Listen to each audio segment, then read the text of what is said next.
This is FX Medicine. I'm Andrew Whitfield Cook, and we're at the 2019 UIC Medicinal Cannabis Symposium in Tweed Heads. We're speaking with Dr. Mark Ware, Chief Medical Officer of Canopy Growth Corporation. How are you, Mark? Very well indeed, thank you. Mark, you gave a talk on cannabis as a use as an exit drug, but before we go into that, I just want to ask a little bit about your history in medicine and how you first became involved in medical cannabis research. Thanks. So I began my career in medicine as a family physician. I became very interested in and specialized in pain management, recognizing that there was a huge challenge in managing chronic pain and continues to be a huge problem. But in the course of my early years of practice, I recognized that there were a number of patients coming in asking about cannabis or claiming that they used it as part of their therapy. So I began to dig a little deeper into why this could be and looking at seeing there was any reason why this might be effective. And I was amazed to find an incredible literature around how cannabinoids work and how effective they were in animal models. And all the stuff I read finished with this line saying, clinical trials are needed. And I was a clinician. I was in a research institution. I had research training, and I thought, well, that's it. That's my line. And I began running around trying to find funding and support. And luckily, I was in Montreal. I was at McGill University, where I was faculty in the Faculty of Medicine. And I was amazed to find the support was quite good to push this idea through. Of course, there were challenges with funding, challenges with supply of products, challenges with designing the studies properly. But it was a great learning experience. And so I spent 20 years building a career in cannabis research for pain, and then switched to Canopy Growth last summer. So normally one would think about the evolution of this research sort of trial model, and you'd end up with a patented medicine where a drug company makes billions if it's a blockbuster and millions if not. Where has this led to in Canada? Because Canada is very progressive in medical access of cannabis, indeed medicine in general. So the industry side of this, the blockbuster medicine development, is relatively recent in the Canadian context. Just having that conversation is relatively recent. Prior to 2014, cannabis was allowed for patients through a system of distribution. There was a cultivator who could provide it. Patients were allowed to grow it for themselves or designate somebody else. There were three mechanisms of access, but it really wasn't an industry per se. That only became a reality about 3 or 4 years ago when the government decided, and in fact it was in response to requests from patients who said, we need access to a range of different products. We can't just have one supply of one kind of cannabis. And the more we know, and this whole meeting has been filled with explanations of why different strains or cultivars of cannabis are different. They contain different constituents and they may have different effects. And this patients were claiming this. They went back to the courts, and the government was forced to allow a much more expanded program of access. So they began licensing companies to grow cannabis and then eventually to produce not just flower but oils and gel capsules with the oils inside them. And that's really allowed for an industry to evolve.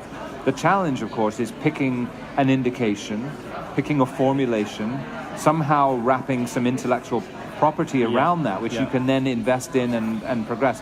And I think that's been a barrier for many companies in the last 20 years from getting into this space. But I think now we're on the path to be able to understand how we can capture this very powerful medicine in a formulation that can then be protected, developed and invested in, and then that will ultimately, and I predict, will be a huge disruptor of the pharmaceutical industry. What is the glaringly different, the difference in legislation between Canada and Australia? If Canada's been using this for 20 odd years, or allowing access to medicinal cannabis, is it, for 20 odd years, and then just recently legalizing cannabis. So with regards to the medical access, over here, it's been a horrible evolution. Finally, there's some streamlining of it with the special access scheme category B, but over in Canada, it's a different legislative environment. It is. I think probably the difference is really just time. There have been points in the Canadian evolution, and you have to remember it's 20 years, so we've gone through a lot of the same teething pains that I think Australia is going through now, 5 to 10 years ago. Issues around doctor education, issues around how the government regulates the products, who gives the approval for a patient to have access, how long it takes, how much paperwork is involved. All of this stuff is very familiar to discussions we were having 5 years ago. So I think it's a process. I would hope that what Australia can do is see what worked in Canada, what didn't, and help sort of fast track to a more accessible framework. But I think it's also time. This is a huge shift. Taking cannabis from an illegal substance with very little history of regulation, an entire illicit market around it, but transforming that into a licit economical business model for companies, for patients, for the pharmacy, for industry. It takes an incredible amount of work to do. So it's not something that can happen overnight. So before that 20 years, cannabis was illegal, then it was made accessible in medical or compassionate needs, and now it's legalized. What's been the shift over medical access to legalization to social use? Yeah, so that's been a discussion that's been happening in Canada, again, over a period of time. I think the Canadian trajectory is interesting because we legalized hemp in 1996, industrial hemp for food and fiber and seed. Yep. 96. 99, medical cannabis was legalized. That then became, over a series of 15 to 20 years, an evolved regulatory framework. And then October 17th, 2018, Canada legalized cannabis for non-medical uses, for recreational social use. And one of the challenges at that transition point was what happens to the medical program. You can imagine that for a number of years, people who were not particularly keen on the medical cannabis framework argued that patients were really coming asking for a licit prescription or an authorization because they were actually recreational users trying to get access legally. Yeah. There was a skepticism that this was actually just not really patients, this was just people trying to get marijuana legally. Yeah. So the question was, when it becomes legal, if all those people then start going and buying it from the local shop, or online, or however the mechanism of distribution is, there would be a drop-off in the number of patients going to see their doctor because they didn't need to now go and get an authorization. That didn't happen. Right. In fact, there's been an increase in the number of patients going to the doctor, wanting talking care about cannabis, wanting it to be part of their therapy. Yeah. So it's been really interesting to watch this transition. It's a fascinating time to see a policy shift of that magnitude on top of a medical framework rolling out right underneath our very eyes. Australia and Canada are very closely related. Indeed, you go to Whistler and it's mostly Australian in winter. But, we've followed along some lines of good Canadian legislation. And we've taken really salient lessons from Canada and used that over in the Australian landscape, and not just in medicine, but in legislation. Why aren't we fast-tracking this? If it's already happened in Canada, it's already been shown, as you say, there's been a drop-off of, an increase in the number of prescriptions sought because they now feel empowered and they feel that they're able to talk to their doctor. In Australia, we're lagging. So what needs to happen in Australia? What lessons has Canada learned that we can learn, please, quickly, that so that patients can access medicinal cannabis products for their secure, for their well-being? I think probably the most powerful driver in Canada has been a political will at the top. Yeah. And that changes with different governments, different leaders. You witnessed this in Australia over the last few years. Very quickly. So that lack of stability at that level is probably a major factor. Right. Then below the sort of elected leadership, there's the bureaucracy, the career bureaucrats who write the policy, who stay in the jobs, who really run the government effectively. I think Canada's been very lucky in that it's had an incredible team of career bureaucrats who have had this file for 20 years and have seen it grow and have built it to last. In spite of changing political figures at the top, this program has evolved and has recognized and built on itself. So probably I think the key thing is stability in the bureaucracy. Take a policy, listen to the stakeholders who are impacted, the patients, the clinicians, the law enforcement aid. There's a lot of people who have something to say about cannabis all the time. Yeah. Listen to them, but build this thing as a strong, solid. It's not going to change when there's a change of government or a change of minister, or that it has to be something much more stable than that. And I think that's probably what it needs to have. Now let's talk about the lessons of cannabis being an exit drug rather than entry drug. I mean, it's the old adage. I went to uni. I've inhaled with, I think it was the famous President Kennedy. Is that right? I now don't use cannabis. I don't find any need. I have alcohol. It's the other legal drug. Sorry, it's the legal drug. Now I've lost my train of thought. Opioid sparing. With opioid sparing effect rather than opioid leading into effect. What's the reality, and why is there still a stigma when we've already got the data showing that it's an extra drug? Well, I think the problem is that the data, as you say, comes from two very different sources that haven't yet come together and become clinically proven evidence. And for most clinicians, they're evidence-based thinkers. They want data to show that they can use this to treat that, and that's the answer. Right now, we have information that tells us that cannabinoids and opioids work together synergistically in animal models. So a tiny dose of morphine, a tiny dose of THC, put together have an effect that's much bigger than the sum of the two parts separately. So this synergism has been shown quite robustly in animal models.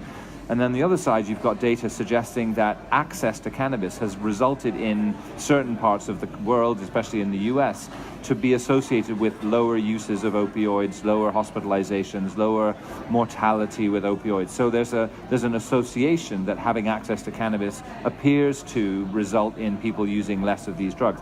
But how that is happened. So if you're on opioids, you're a chronic pain patient on a high dose of opioids, it's not working. How do you come off? How do I give you a cannabinoid medicine? What dose? What do we do with the opioid? Do I reduce the dose by 25% and then give you the cannabinoid? Do I give you the cannabinoid, then reduce? Those sorts of practical tips are lacking in this area. What's happening? Patients are doing it by themselves. If they get access to cannabis and they're on opioids and they start to feel better, they just start to stop the opioids themselves. That can be quite dangerous if you suddenly stop an opioid and you're high. You're at risk of withdrawals and you can get very sick.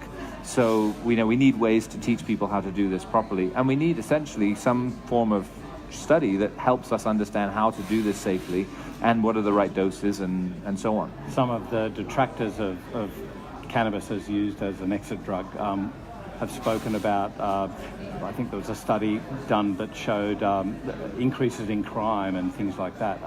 But I wonder if the use of, or the illicit use of any, I say the illicit use, the use of any drug, whether it be illicit prescription alcohol, obesity, that's actually an indicator of social problems as well. Yeah. So how does that tie in? Absolutely true with cannabis as well. When you look at cannabis as an illicit substance, because it's illicit, gets used in certain ways by certain people.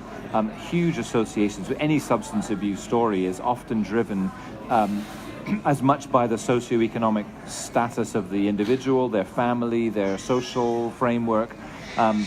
Substance abuse is strongly correlated with these kinds of socioeconomic factors. People who come from broken homes, who have substance abuse in their family, in their environment. I mean, these are people who are much more likely to abuse substances of any kind. Early cannabis use is a predictor of problem use later in life. But why are people of 12 and 13 smoking cannabis daily? There's something else going on in their lives that's driving them to do. They're escaping trauma, they're self-medicating for something. So when you untangle the effects of the drug from the effects of the environment, sometimes it gets very difficult to say it's the drug that caused the problem, as opposed to the environment that they were in that was really the problem. I was speaking with Justin Sinclair earlier, and he was saying in some instances it's resulted in the youth smoking cannabis less, even on a social sort of level, because their parents can now smoke it, and so it's not cool. It's a remarkable observation, and I think it bears to be seen in a longer term way, but it's remarkable that a lot of the concerns about legalizing cannabis for recreational purposes and medical for that matter, the concern was it's going to become more acceptable to youth. It's going to now become, they see it as medicine, they see it as safe, they're going to use it more. In fact, what we're seeing is levels of youth use flattening off, if not dropping. Where we're seeing increases in cannabis use patterns, it's in older people 55 and older. That's the use that's going up. Yeah. And these are people with arthritis, chronic fatigue, insomnia, dementias. They're starting to go, wait a minute, this cannabis stuff, maybe I did use it when I was at uni and I didn't have a bad time with it. Maybe I should, try it for my aches and pains. So we're seeing that side of the equation pick up, and youth use seems to at least not be increasing as people were concerned about. future research in Canada? Where's it going?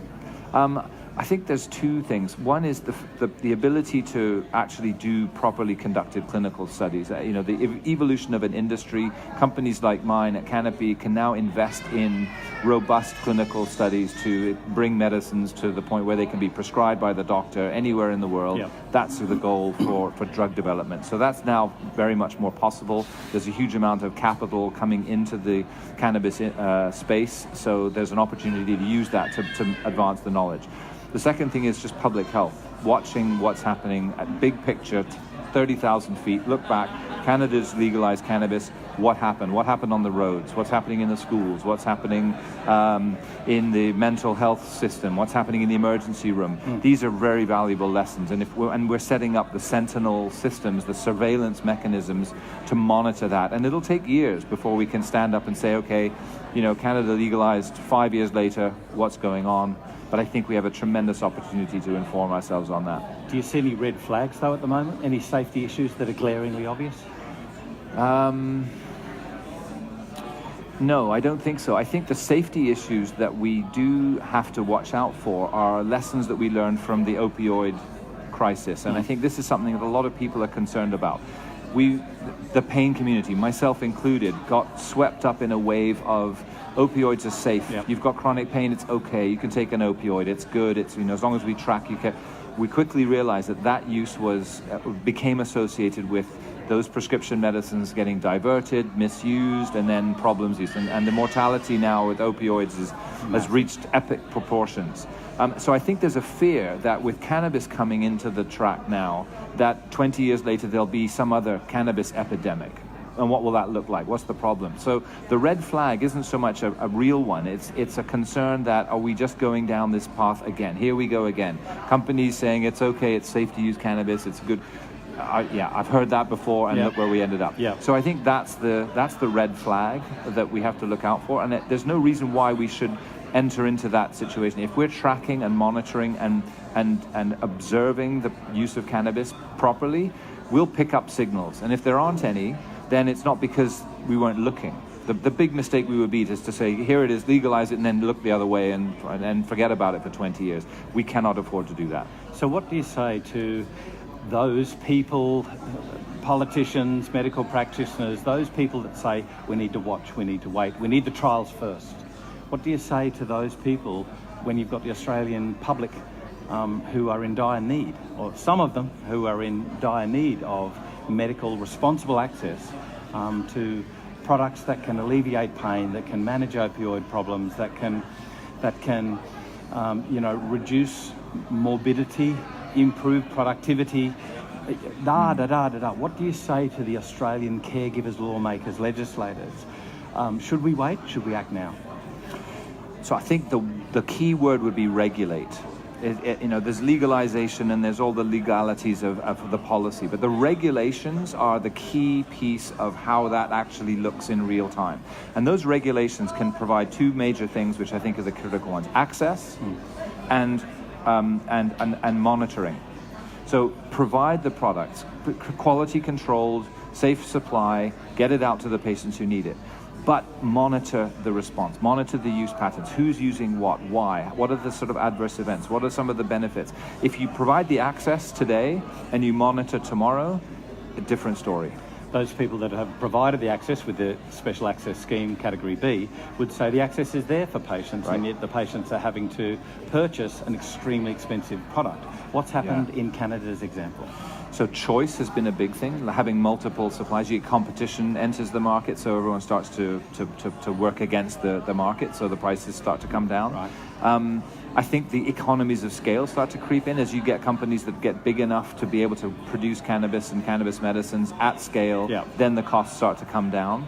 And I think ultimately patients will vote with their pocketbooks. If it's cheaper and they can get good quality and they can always go and provide a product from another supplier, they'll do that. We have to make it affordable and accessible and quality in order for the patients to come and choose it. And that's the job of the industry, to make sure that we meet that need. Dr. Mark Ware, thank you so much for sharing your expertise and your care. It's been really great talking to you. My pleasure, Andrew. Thanks for having me. This is FX Medicine. I'm Andrew Whitfield.